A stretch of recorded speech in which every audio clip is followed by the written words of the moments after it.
Hello, fellow Clashers, and welcome to another great war recap from Wave from Farmadillos. I said 2DVD a couple of times in the last video. It's my mistake, guys. I'm still getting used to it. But this is Farmadillos versus the BD Clashers. Really great war. They actually had us on percentage, but we wound up winning on the stars, which is what matters more, obviously. So we're gonna look at some about 5 attacks here that I've got laid out for you. First one is yours truly doing my patented Goboho.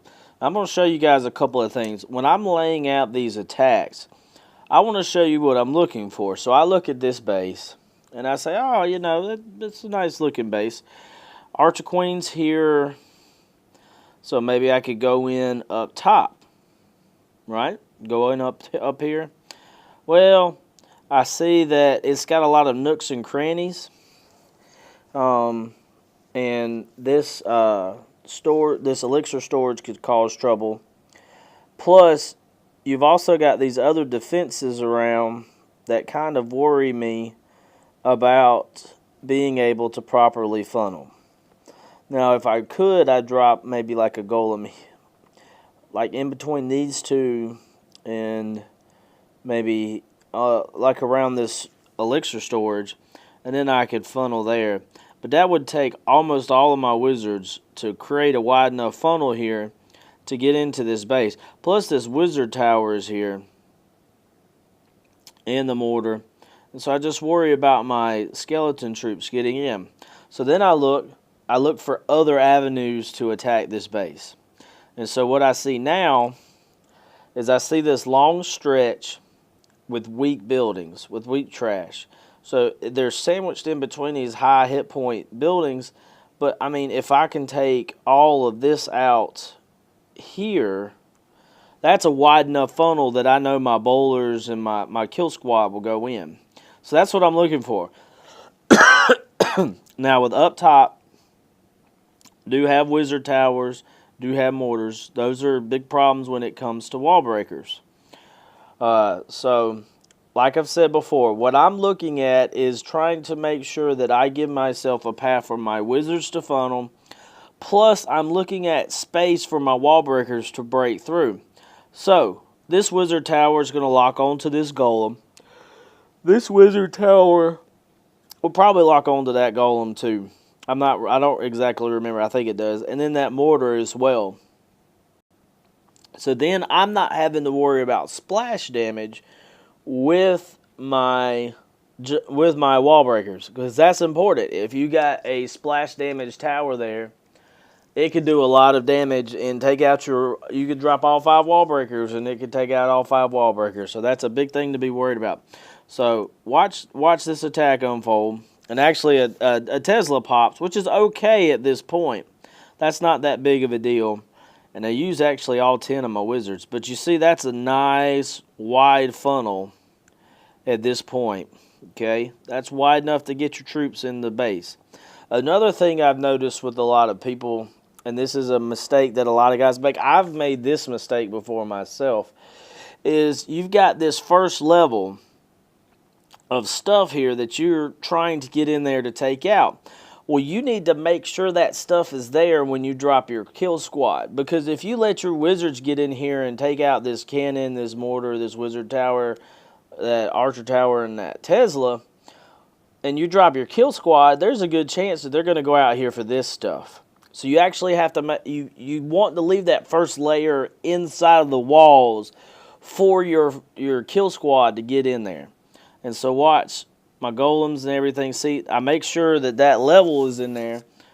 Here comes the Sisu troops, and those get taken out, no problem.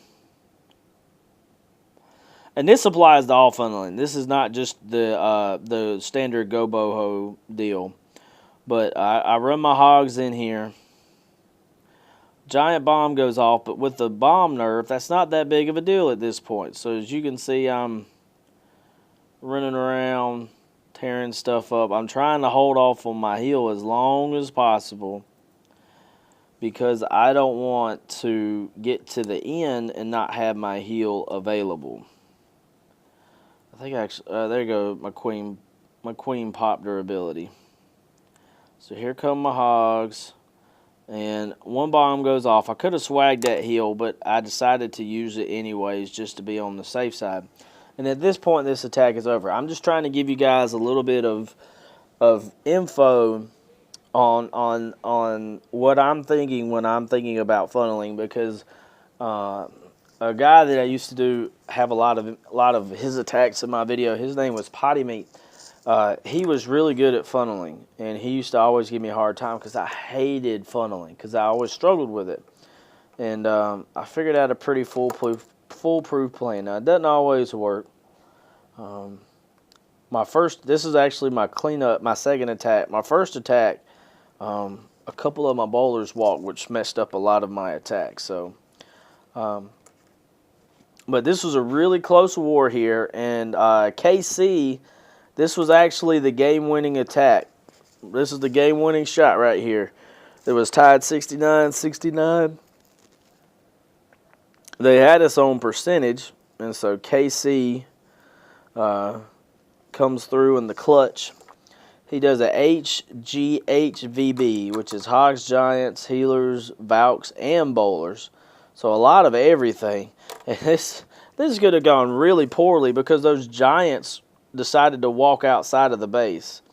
But luckily, his kill squad starts. Look how quickly they get through the core of this base with those Valks and everything. I mean, they're just shredding this base to pieces.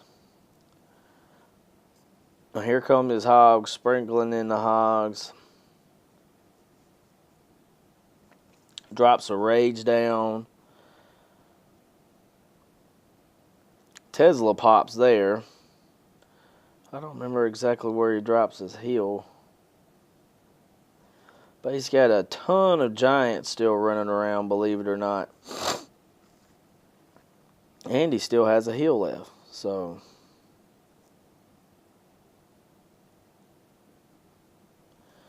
now let's speed it up and get it back here.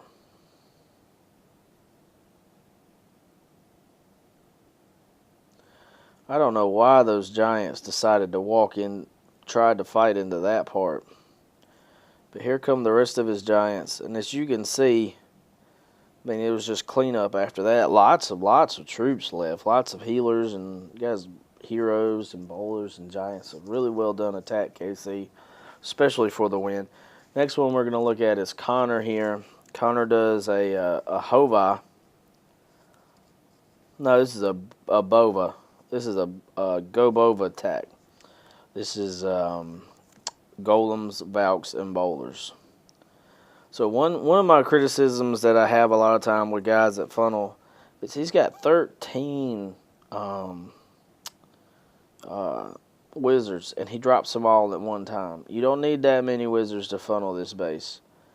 You could have done that with half of that, and it still would have been successful. That's my only criticism of this attack, is that it felt almost like a waste of wizards, because sometimes you need them for cleanup. Sometimes those 3 or 4 wizards are the difference, or those even 1 or 2 wizards are the difference between a 3-star and not a 3-star. So that's the only criticism I have. But as you can see, it worked out this time.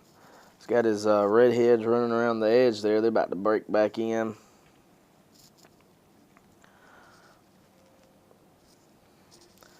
And now it's a Tesla farm around the town hall and cleanup.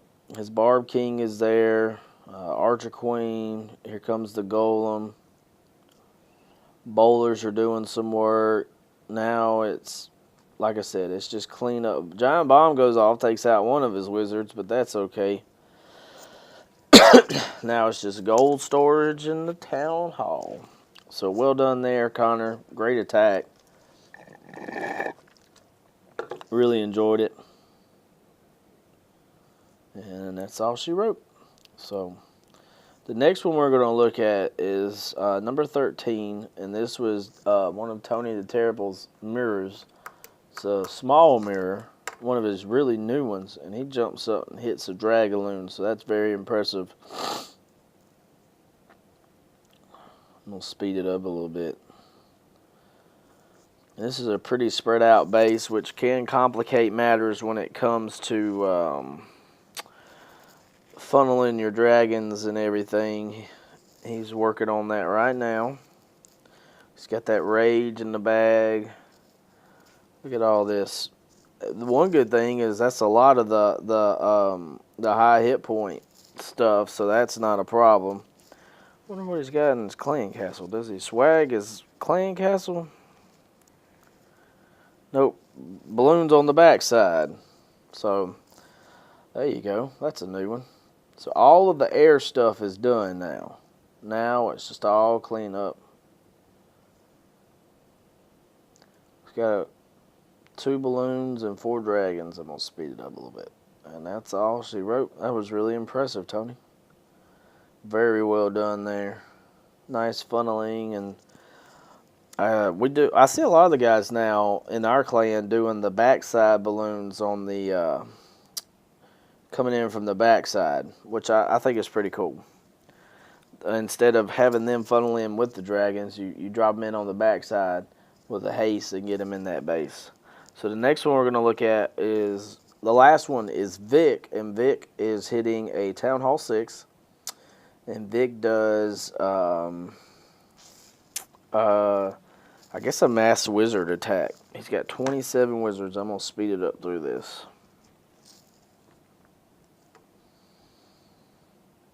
Trying to take out those balloons. Gosh, I forgot how much I hated those little wizards. For a long time, folks, I didn't use wizards. I didn't think they were strong enough. But here come his wizards, dropped his wizards down. And then he's going to drop his, he actually takes balloons too in his clan castle to help take out the air defense. So, kaboom. At this point, nothing in this base is going to touch those balloons. So he's got those wizards running around the edge over there with the healers on them, which is really well done. Really well done, Vic. I don't know if you planned it exactly this way, but really enjoyed this attack. See the balloons just wrecking everything. 4 drops from the balloons takes out the clan castle. So even those little mini wizards, those weak level 3 wizards, boy, you drop that many, they do a lot of damage. Vic even swagged this heal, which is impressive too. So I just like showing the little attacks. You don't get to see many of those anymore. So great job there, guys. Great job attacking Vic. Shout out to everybody in the clan, really doing a lot of good work, and really enjoyed this close war. It was a lot of fun, very nerve-wracking, but we'll get back at it soon. So this is Wade from Farmadillos telling everybody to clash on.